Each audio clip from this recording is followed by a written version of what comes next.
Welcome to the Leadership Bits and Bytes podcast, featuring Rhoda Cruiser, CEO of Partners in Action. Good morning to Leadership Bits and Bytes. We are excited to be here and bring another great leader in our community. And introducing to you this morning is Julia Williams. She is a licensed professional counselor and she is the clinical director of mental health services at Practical Solutions Counseling. Welcome, Julia. We're glad to have you with us this morning. Thank you for having me. You're welcome. Tell us a little bit about Practical Solutions Counseling. Well, Practical Solutions Counseling is a Christian faith-based organization that I started basically to address the mental health crisis following COVID. I've been in practice for about 14 years and I felt like it was time for me to step out on my own. There's a whole story behind why I decided to, mostly to provide strong mental health in the community. When we think about mental health, what does that encompass? Because you hear that term a lot, and I think we all have different ideas about maybe what that is about. Can you give us a little idea of what mental health covers, or what's important about that? So kind of more, what people are more familiar with is physical health. And it's kind of the same principle and practice, the way that you would care for your physical body. If there's an ailment, usually I would say if you touch a part of your body and there's pain there, you know that it's time to get some type of help. Similar with mental health, you have to be aware enough to know when there is a change in your life, when there's a transition, when there's pain. One of the images that come to mind for me is if you have to work yourself up to go into the next place, or if you're finding yourself up at night worried, or your heart just doesn't feel settled, that it's probably time to do a checkup for your mental health. Yeah, I like that analogy, because I think for a lot of us, we tend to kind of push those signals aside and think, oh, I've got this, I need to somehow just figure it out, right, and do it on my own. And so what are some of the things that you're providing in a unique way? Because I love the practical solutions in the name of your counseling center. Tell us about how you chose that, or what that represents to you. Well, because I have been in the mental health field for 14 years, I've been in all levels of care. And one of the things that I've discerned in just talking to people is that they can be in counseling for years and feel like they haven't made much movement. And one of the things that I would like to do, and that I have been committed to in this process, is to help people to find something that's practical and actual solutions to the problems that they face, whether that be spiritual, mental, emotional, social issues. Finding solutions, and a lot of that can be through biblical counseling. Not everybody does come from biblical counseling, but sometimes practical ways to get through problems. We do focus on marriage counseling, grief counseling, trauma therapy. We do dialectical behavioral therapy for people that struggle with strong emotional issues, suicidality, homicidality, different relationship dynamics that are just basically chaotic, for lack of a better word. So it sounds like there's quite a range in terms of some things that may be a little more critical and crisis oriented, but a lot of things that we might struggle with just every single day, and not having to be this crisis before someone comes. What are some things that you have found that are helping you as you're trying to deliver that? What are some tips maybe that you've learned along the way as you've been leading? Because I know you started your practice, just how long has it been now? I believe it was 2021. Okay. So right around that time of COVID, it was just so much going on. And to be honest, a lot of people are still behind the grate on this and getting help and support for it was a global crisis. Right. And part of what I tried to do is, in my philosophy on this, has been to train new therapists to be ready for the mission field of counseling, mental health counseling, because the ones that have been in the field are probably tapped out, burned out, and to be quite honest, in my conversations with other clinicians, they have had to put their mental health on hold to be able to treat other people. So one of the things that I decided to do is use my gifts and abilities as far as leadership, mentorship, to help to guide and lead them and to be an excellent clinicians with excellent mindsets, and to value people in a way that helps them to spring forth their own healing. Yeah.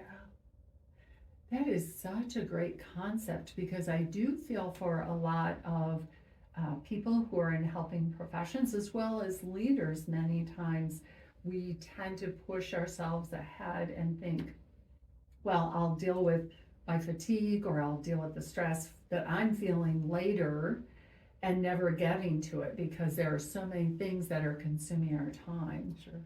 And in the end, to your point, then we end up burning out and we can't be effective. So I love that philosophy, and I love the way that you're helping to train other people. That's one of the things that I find is really important in leadership is really giving to other people, investing in other people. And it sounds like that's a strength of your leadership as well that you're doing. Sure. I've incorporated it in my process where I check in. How are you doing? What are the things that you are dealing with? Because how strong can a person be in that room where there's intimate dialogue happening if they are struggling internally? I believe that whatever you're dealing with internally, you bring into that room. Yeah. And on a psychic, spiritual level, that people can feel that. So one of my goals is to help the clinicians that I serve in my practice, because I serve them as well as the people that they are helping to walk through the process of healing. I need to know that they are well, and if they need a day off or a moment to rest, reset, I welcome that, and I make it a point to make sure that they know that they can come in and be honest in that process and not have to hide things that are going on in their lives. Because as strong as they are, they will show up that way in the process. I so appreciate that, because we are whole people. You know, the idea that you go to work and you leave everything else behind is just not true. And so allowing people to be honest with how they're feeling, I'm sure, is a huge relief all by itself, just to be able to acknowledge, this is where I am, this is, you know, today I'm feeling great, or I'm not feeling great, or, you know, whatever that might be. How are you building your team? You know, are there things that you look for in the people that you want to work with? Well, okay, so I'm an introvert. I will be honest about this. You know, Sure. People with high energy, it is a lot. And I like to hire people that I have trained, because a lot of the times, if I'm really honest, trying to find the right fit, or trying to find people and kind of fit them into something that's already there. Sometimes people come with bad habits, or, you know, things that the character issues. You can't really interview some of that. So what I do is I send the people that I eventually hire, they've gone through an internship with me, practicum with me. So I've had maybe a year to vet them, to train them, to examine their character, and to make sure that I'm honing in on the gifts and abilities that they have, so that it's not a carbon copy of the same, but I'm looking into them. I'm able to see into them and tell them what I see in them, as well as foster the gifts and abilities that God has already put there, and sharpen the skills. That is a great idea of how to approach it. I'm sure, because you're entrusting them with the people you're caring for, and that's a great responsibility. And so you would want to make sure that they're going to care for them in the way that you would want as well. Sure. I think of it as more of a discipling process in a clinical sense, professional sense. Sure. You know, and there is growth for everyone, including me, when I set out to mentor, to disciple, or whatever word you want to use in that setting.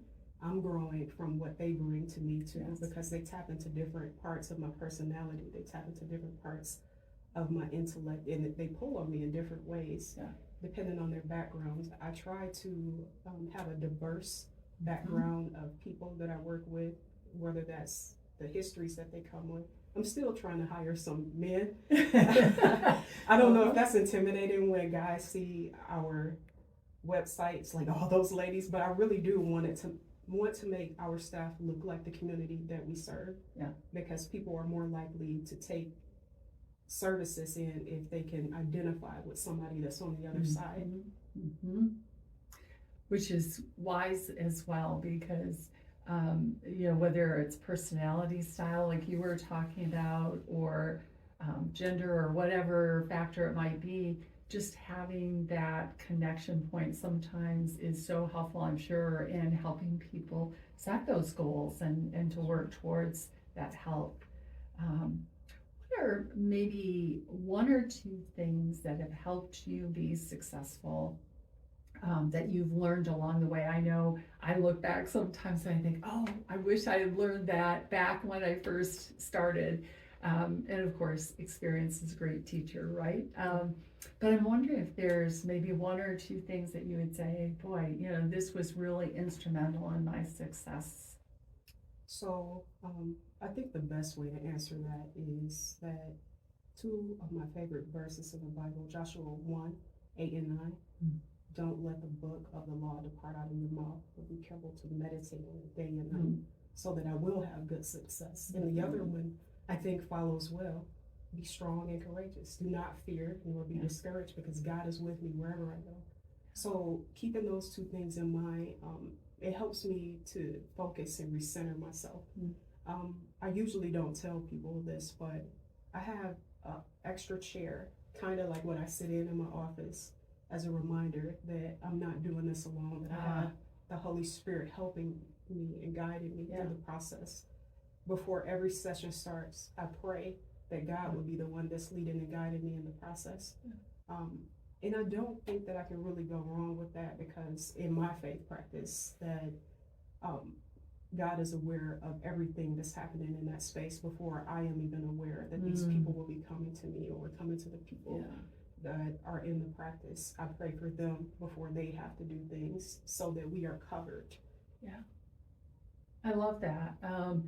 And I love the talking about, being centered and really focused on those things, and being aware of, needing to have that confidence, and knowing that, none of us can do it alone. I think, part of having a team, or relying on your faith, all those things are really indicators of strength as a leader. Sometimes it's looked at as maybe being weak, but it's really not. It's understanding where your strengths are and what our role is, but then what we need to rely on others for. And I just really appreciate that. So thank you for sharing that. That was really insightful. Well, I love hearing about what you're doing. There is such a need, and we're seeing it more and more in the workplace, and leaders are continuing to need resources. So I'm wondering, how would people get in touch with you if they needed to, wanted to learn more about your services and how they could benefit from that? There are a couple ways. We have a website. It's realpsc.com. We can be contacted through the phone number 616-520-8485. And also, we're available on Psychology Today. Just search Julia Williams, Grand Rapids. That is wonderful.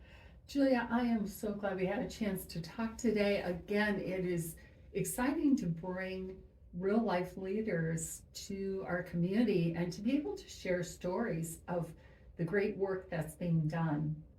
So thank you very much for being here. And I just encourage all of our listeners to reach out and find out more about how you can strengthen your mental health.